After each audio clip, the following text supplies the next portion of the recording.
Well, I know election season is coming up, and in light of that, lots of questions from employers about all the different things that this may bring up in the workplace. Tracy, I'm curious, do you have any stories or memories about a way you might have voted in an election or issues that it might have come up that come to mind for you this time of year? I actually do, and it involves my daughter, Chloe. I don't know if you're listening to this, Chloe, or not, but Chloe was about 5 years old, and her and one of her brothers, I took them both to the voting booth with me so I could show them what it was like and how you go about voting. And Chloe was like an adorable little girl, all curls, big green eyes. And so she's skipping along, and we go into the voting booth. They take turns sort of opening and closing the curtains. And then I show them what buttons to press. I read off the names and who to vote for. And they're arguing over who gets to hit the next button kind of Oh, thing. And then as we were leaving, she's again skipping along next to me. And then she stopped short and she looked up at me, all innocent, and said, "Mommy, how come there aren't any girls to vote for?" And she was right. This was around 2008, and there was not one woman on the ballot that wow. year. And I have to say, I was embarrassed because I hadn't noticed, and my 5-year-old daughter did. And it was sad for me to think that the time that she was seeing at 5 years old, that there were maybe some doors at the top that were closed off to her, because we've been telling her all along, you can do whatever you want to do. Chloe, the sky is the limit. And so now, fast forward to this election, I'm not saying who Chloe's going to vote for, and her vote is her personal decision and her choice. But this is her very first presidential election that she's voting in, and she does have a girl on the ballot as a choice, and that's a beautiful thing. Wow. Speaking of presidential elections, we will be speaking about President Bartlett from West Wing today. So stay tuned for our episode coming up next.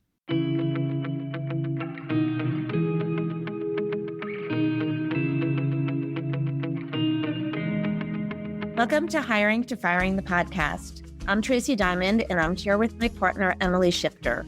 Together, we tackle all employment issues from hiring to firing. And today, I'm extra special thrilled to welcome my longtime friend, Jennifer Dubrow Weiss, CEO of Jewish Federation of Southern New Jersey. Those of us who live in the South Jersey area, which is right outside Philadelphia, are well aware of Federation and the incredible support it provides to the community. Along with its family of agencies, Federation provides programs and services for older adults, special needs individuals, through global connections, in community engagement, and with family and youth. And disclaimer, I actually worked there for a period of time in my career as their HR director. So welcome, Jen. So very excited to have you here. I'm so excited to be here. Thank you, Tracy. Thank you, Emily. It's so great to meet you, Jennifer. I'm so excited you're here too. Why don't you tell us a little bit more about Federation and your role in particular as CEO?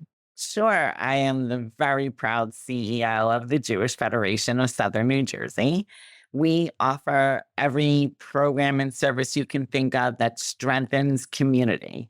So, from Jewish Family and Children's Service, where there's counseling and case management and lots of support for everything people could be going through emotionally, to our CATS JCC, which is our social recreational arm, and wellness, to Jewish Community Relations Council, which does a lot of advocacy and fights anti-Semitism. We have a day school called Kelman Brown Academy. We have our own security business. We have our own property business. So we're a lot of different things to provide the nurturing, the support, and everything you could need at basketball teams, right, for a community. I have been in this role for 11 years. And prior to this, I grew up in the system. I started here as a student going for my master's in social work at Jewish Family and Children's Service and at Temple University. And from being a student, I became a social worker. And then I eventually ran one of our agencies, Jewish Family and Children's Service. And then 11 years ago, became the CEO of the entire system. I can't believe it's been 11 years already. And although honestly, 11 years feels kind of short when I think about all of the things you've done to expand the reach of the Federation in the community in that time. I mean, really, literally buildings have been built in that time for housing of special needs adults and seniors. So it's really quite remarkable, Jen, and a tribute to your leadership. And leadership is exactly what we're going here to talk about today. So in anticipation of the upcoming election, we have been highlighting different iconic TV characters who best embody the spirit and essence of good leadership. And today we have chosen the best of the best President Bartlett from the critically acclaimed drama West Wing. And this is perfect timing because West Wing just celebrated its 25th anniversary, which is pretty hard to believe as well. The show premiered near the end of Bill Clinton's presidency, for those who aren't familiar, and provided a look behind the scenes at a fictional White House with President Bartlett, played by Martin Sheen, at the helm. While President Bartlett was not perfect, he was a great example of selfless leadership, putting the mission and betterment of the country before all else. So we thought he'd be a good example for us as we talk about leadership today. The streets of heaven are too crowded with angels tonight. There are students and our teachers and our parents and our friends. The streets of heaven are too crowded with angels. But every time we think we've measured our capacity to meet a challenge, we look up and we're reminded that that capacity may well be limitless. This is a time for American heroes. We will do what is hard. We will achieve what is great. This is a time for American heroes, and we reach for the stars. God bless their memory. God bless you. And God bless the United States of America. Thank you. So, Jen, I know from my time when I was HR director that at various times of the year, Federation had as many, more than 1,000 employees. And as leader of that large of a community, what do you consider to be the components of effective leadership? It's a great question. I think being a leader in today's world means honoring the people who came before us, right? Standing on the shoulders of the people who came before us. It is the fine art of believing in people and finding something in everyone you can respect and finding something in everyone that they can build upon and strengthen for themselves and move forward. Look, we all have strengths, we all have weaknesses, and focusing on those strengths and catering to those strengths and building on those skill sets, people can fly and bloom. So I believe in that, and the actual belief of believing in humans and other people and clipping their wings and letting them fly and letting them know they're supported, whether they sink or swim, we're going to support you. So in the summertime, we have upwards of 1,600 employees. Wow. And I believe each and every one of our employees is an opportunity for our future. So believing in people, investing in people, showing people there is a trajectory that they can continue their skill set and to hone those skills and have the opportunity to live and learn and practice each and every day is something I really believe in. So you're in an interesting role in that you are a leader of a whole community, and then you're also a leader of 1,600 employees at various times of the year. Do you view leadership differently when you're wearing your community hat versus when you're wearing your employer hat? So that's a great question too, because truth be told, I am more comfortable as a leader, right, with our employees and more probably natural when I'm in front of the community. I think the skill set is the same, but the comfort level is different, right? I feel the pressure and the weight of an entire community. I feel the pressure and the weight of 1,600 employees who want to learn, want to do better, want to be rewarded, want to know what their future looks like, right? So I think the things that are so important is letting people fail forward, right? Letting people learn. And whether it's something we're doing and deciding to do in the community, yes, we have some great wins over the past 11 years, but there's been some fails too. And those fails, we take just as much time to breathe into, to learn from, to figure out how we would do it differently next time, right? So I feel blessed that we have created a culture and an environment here that people can be safe to do that. Yeah, I'd love to talk more about culture. I mean, certainly in your role, you've got to motivate and focus all of your 1,600 employees, no matter where they are in the organization, or if they're there for the summer, or if they're there year round. How do you really set that tone at the top and keep everybody focused on moving forward? So I'm so excited. And I want this to truly be part of my legacy one day, because in the past year and a half, we implemented something called the fundamentals, and they are 30 rules that we live by here. And every single staff person had to be trained in a 3-hour training on these fundamentals, which a team of employees picked and chose what those fundamentals are. So they're things like practice blameless problem solving, right? Love that one, right? Like, let's not blame, let's figure out what the problem is and let's solve it. Things like remember to have fun, things like walk in somebody else's shoes. And we carry these little cards around in our pockets and we resolve conflict. We start meetings with the fundamentals. And every week for 30 weeks, I personally would put out an email to all staff on the fundamental of the week and what it meant to me personally and professionally.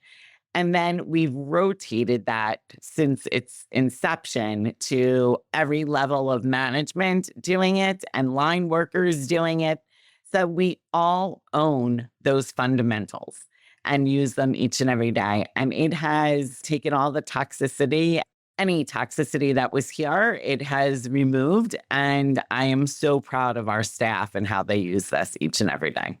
What a powerful way. How did you get them to go from sort of talking the talk? Some of those blameless problem solving sounds great, but it's general, right? How do you get them to put it in practice? So they're reminded every meeting starts with the fundamental of the week, whether it's a staff meeting, a meeting with volunteer leadership, a board meeting, that we're always talking the fundamental of the week. So we remind people about them. We remind them ways in which to use those fundamentals, and they're constantly there's an app for it. There's lots of different ways in which we're trying to communicate day in and day out. This is what's important to the culture here at the Jewish Federation of Southern New Jersey. This is how we're going to conduct our business. I love that you sought input, it sounds like, from employees at all levels in putting together these fundamentals. So I'm curious, are there other examples of things that you do or best practices for creating an environment where employees who maybe aren't a manager or aren't in a leadership role can still learn to be a leader or try to practice those skills for their next role? Kind of the failing up concept maybe that you talked about a few minutes ago. So failing forward to us is incredibly important. And I want everyone to fail forward. I want everyone to feel safe that they can make a mistake, learn from it, and move forward, right? And that's life, right? That's day in and day out for all of us, right? And if you are going to be true and authentic and transparent and build on relationships, you've got to be able to fail forward and know that you're going to be okay. So the idea that everything's perfect all the time is not authentic, right? Like, we know that, right? We teach our children that, like, there is no perfect, there is no normal or typical. Every day you have good, you have bad, and you've got to learn to cope with what life throws at you. So from an employee standpoint, everyone's dealing with something that I may or may not know about. I see their work, right? They're responsible for their work. And if you can get somebody to own their work, they're going to flourish. When people don't own their work and it's just a job, 9 to 5, and there's no passion in them for that work, that concerns me, right? Like, that concerns me. And I think it says so much about us as human beings when you have passion and compassion. And I see people helping each other problem solve, right? Whether it's personal or professional. To me, that's team building and building that threshold where people know that they're part of something bigger than themselves creates a culture that people want to be a part of. This brings us to our next clip, and what you just said is perfect for that. In this clip, President Bartlett's giving his assistant a gift. Let's take a listen. Charlie, my father gave this to me, and his father gave it to him. And now I'm giving it to you.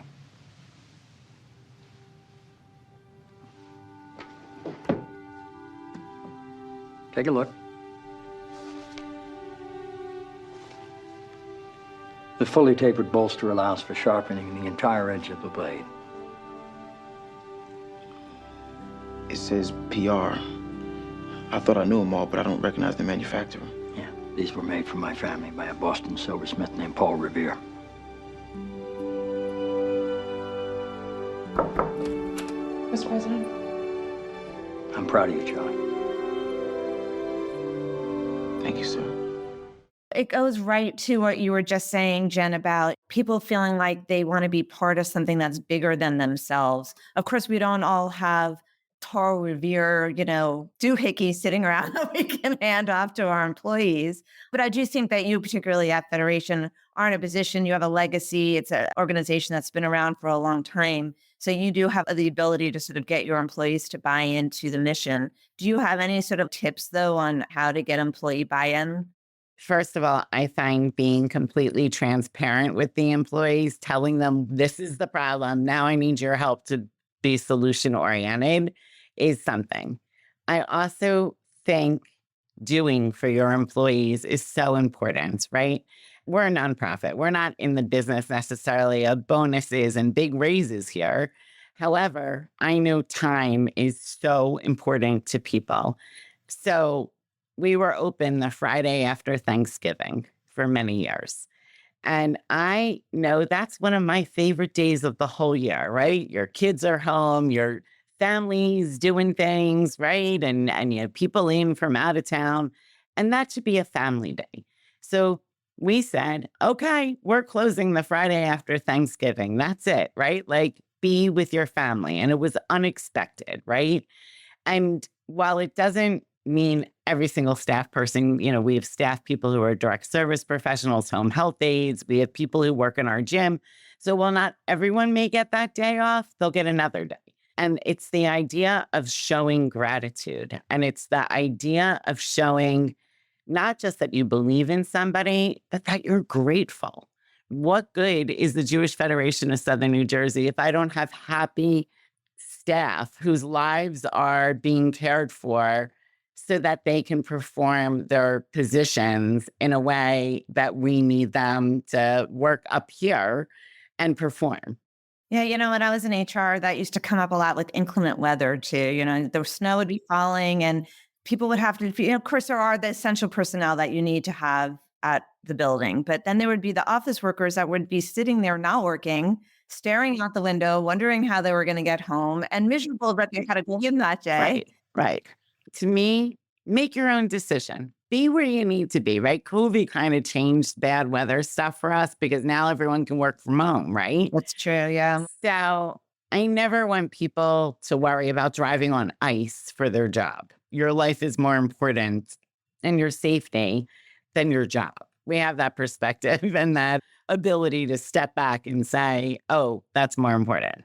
You're more important. Right. I want to switch topics a little bit and talk a little bit about something you brought up earlier, Jen, which is the idea of pressure. You said before you have the community on your shoulders and you have the 1,600 employee workforce on your shoulders. In the show, bringing it back to West Wing again, President Bartlett makes many important decisions under, obviously, the tremendous pressure that a U.S. president would have. A good example is when he had to decide whether to run for a second term after his MS, his multiple sclerosis condition is disclosed. If I remember correctly, it was maybe something he had been keeping under wraps and it got out. But now there was a lot of backlash from that and he had to make a decision whether to run again.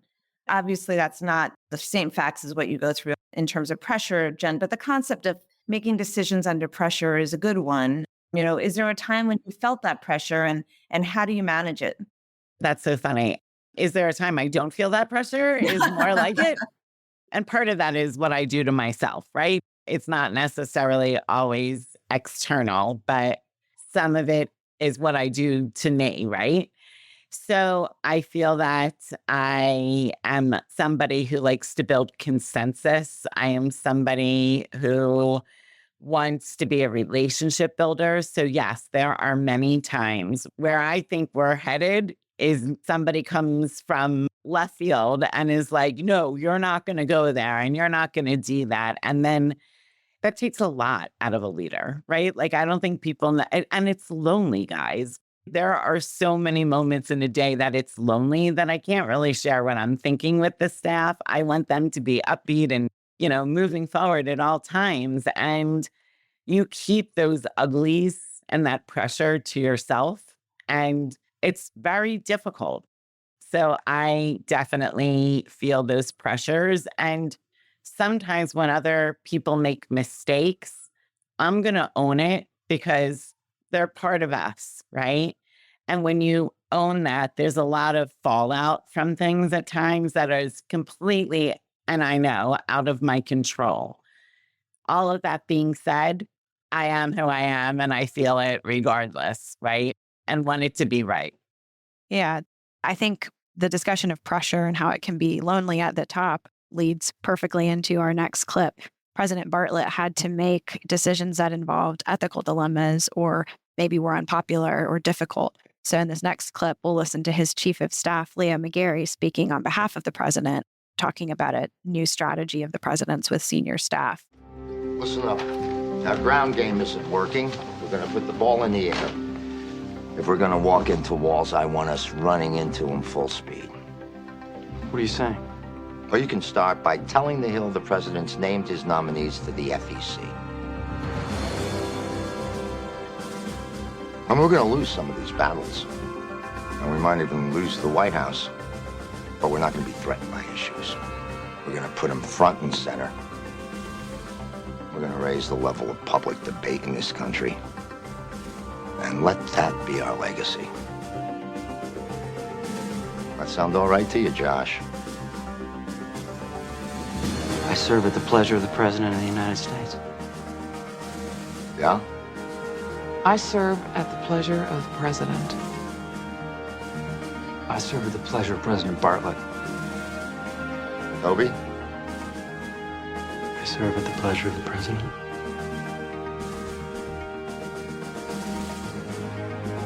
Good.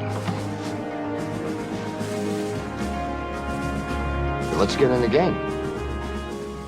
How do you navigate a community with diverse opinions? For example, with limited funding, you've got to make decisions about how money is going to be spent or what you're going to prioritize. How do you manage that with employees or community members who might have differing views and you're the one at the top who has to make that decision? Yeah, it's a good time. When it comes to community programs and services, for the most part, our community speaks for itself and says, we need help with this. Can you start a new program? And that manifests itself by suddenly there was an opioid crisis that took 9 children from this community, right? 9 young people from this community. And it happened over time, but we realized we need some addiction programs for parents whose children may have a problem, and we needed support groups for parents who lost a child. So when it comes from an organic need within our community, we're able to fund it and find ways to always come through financially for that. When October 7th happened in Israel a year ago, we knew that our community needed help in fighting anti-Semitism on college campuses. We knew our community needed some counseling because they had post-traumatic stress disorder or were depressed and sad and anxious. And so we knew we needed to put more money into mental health programs. So the ability to know your community and to have that open relationship with your community and to let those voices in is so important. We're constantly trying to find ways to do focus group conversation type engagement with our community. And as a result, we pretty much have our finger on the pulse in numerous ways to figure out how to set those priorities each and every year, because we do set different priorities each and every year. And even when you do that, what's the saying, man plans, God laughs, right? We had a whole year planned last year, and our fiscal year is on October 1st fiscal year.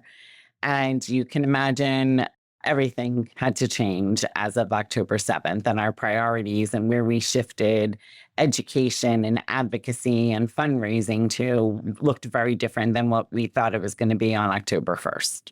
I love the idea of letting the real world, still have a voice in where you're going, kind of keeping the mission of the organization always the guidepost. And be flexible enough and nimble enough to be able to pivot, in the light of current events that happen quickly. Exactly. Is remarkable, particularly as the organization gets bigger and bigger. It's harder to be nimble like that.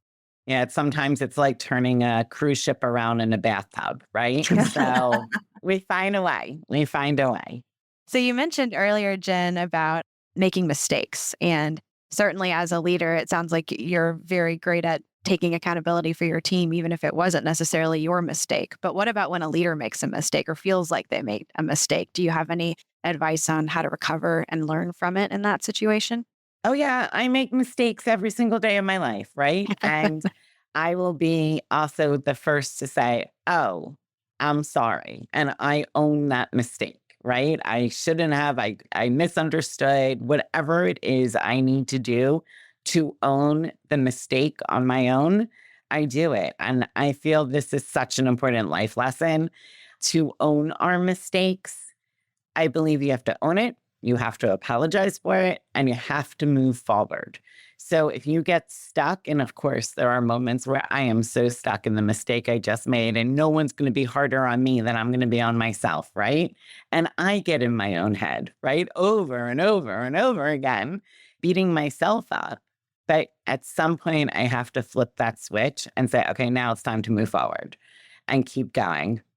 Yeah, it's interesting because I wonder if they're male leaders versus female leaders. Are male leaders as apt to own up to their mistakes, admit to making a mistake versus female leaders, which probably take on everybody's mistakes as their own.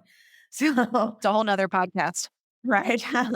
That's a great podcast. And I actually will sit in my office behind closed doors with somebody who's made a mistake and say, I want to sit here with you until you're ready to own this mistake, right? Wow. And it's definitely an interesting gender approach because there is a significant difference, in my opinion. So, more than anything, the West Wing is a prime example of the power of collaboration.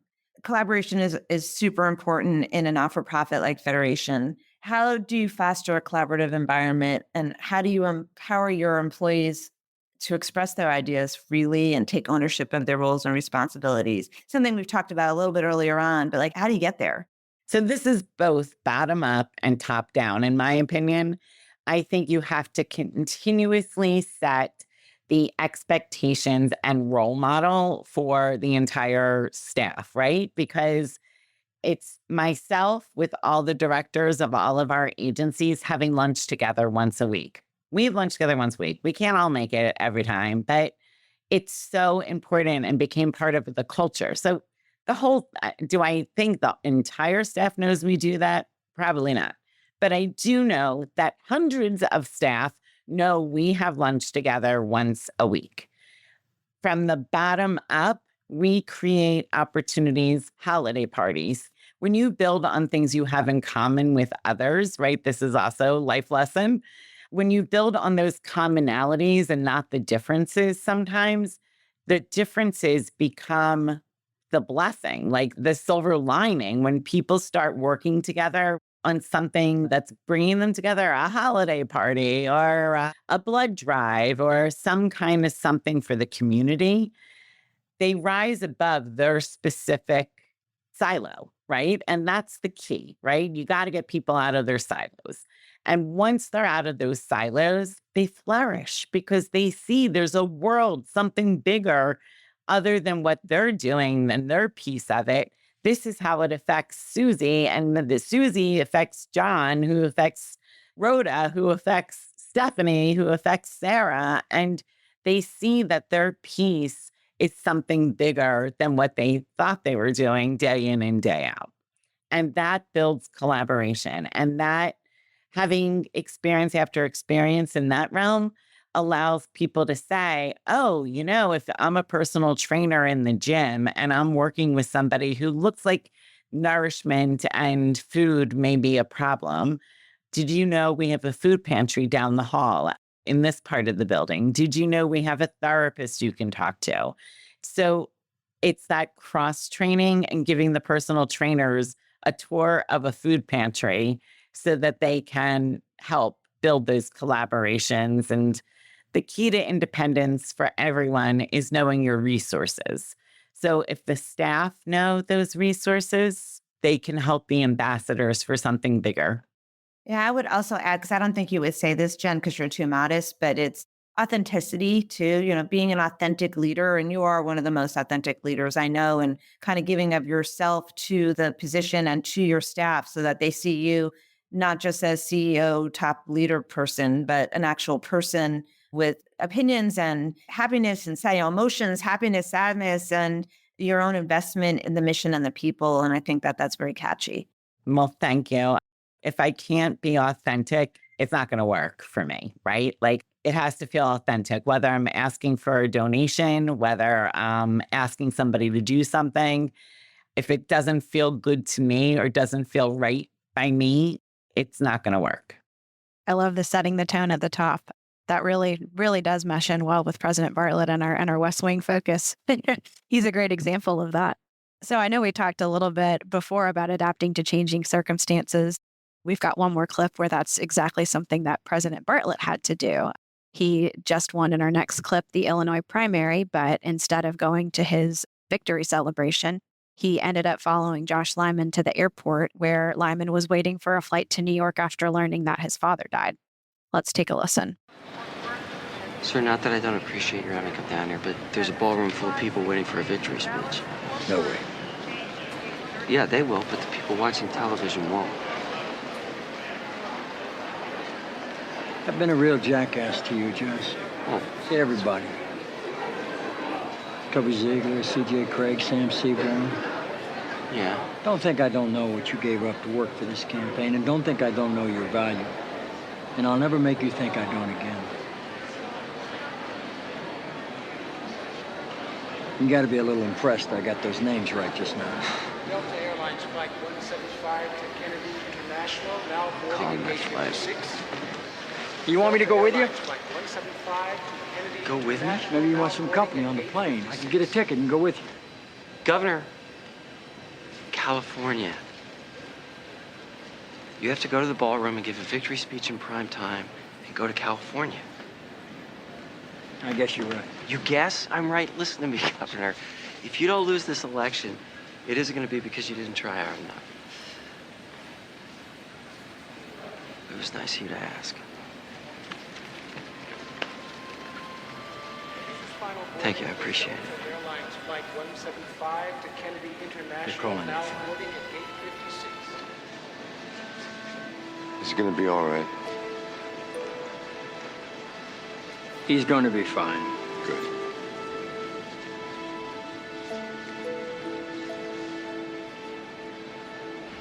Leo, Yeah? I'm ready.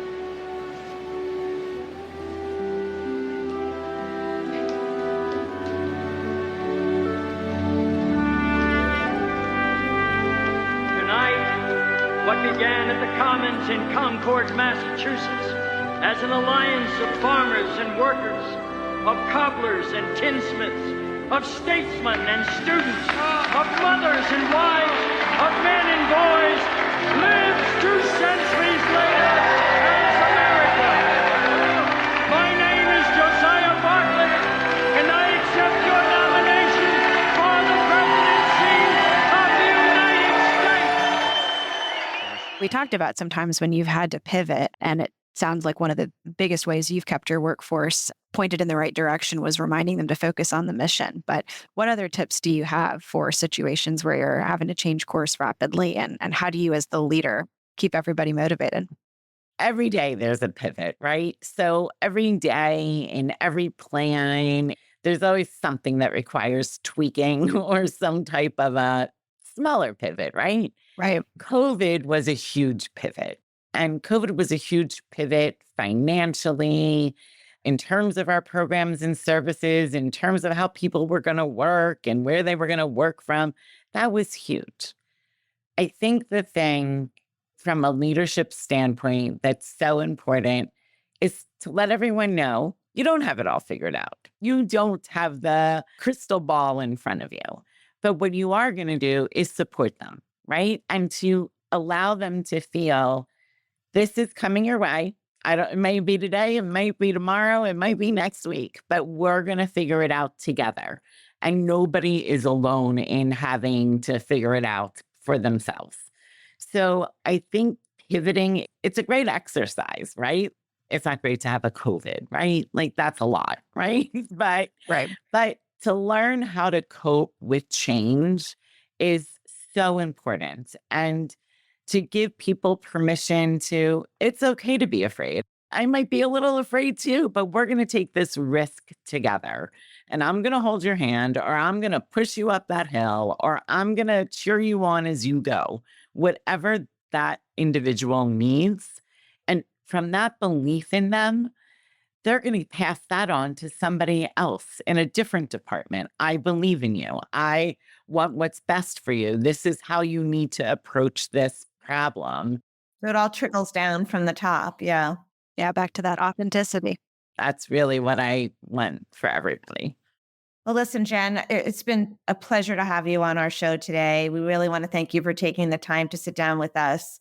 And we wish Federation all the best as it continues to grow and does amazing things for the community. Thank you to all of our listeners for listening in today to our special episode on leadership. Please don't forget to check out our blog, hiringtofiring.law, and shoot us an email. Give us some ideas for your favorite TV show and human resources topic you want to hear about. Thanks for listening. Copyright Troutman Pepper Hamilton Sanders, LLP. These recorded materials are designed for educational purposes only. This podcast is not legal advice and does not create an attorney-client relationship. The views and opinions expressed in this podcast are solely those of the individual participants. Troutman Pepper does not make any representations or warranties, express or implied, regarding the contents of this podcast. Information on previous case results does not guarantee a similar future result. Users of this podcast may save and use the podcast only for personal or other non-commercial educational purposes. No other use, including, without limitation, reproduction, retransmission, or editing of this podcast may be made without the prior written permission of Troutman Pepper. If you have any questions, please contact us at troutman.com.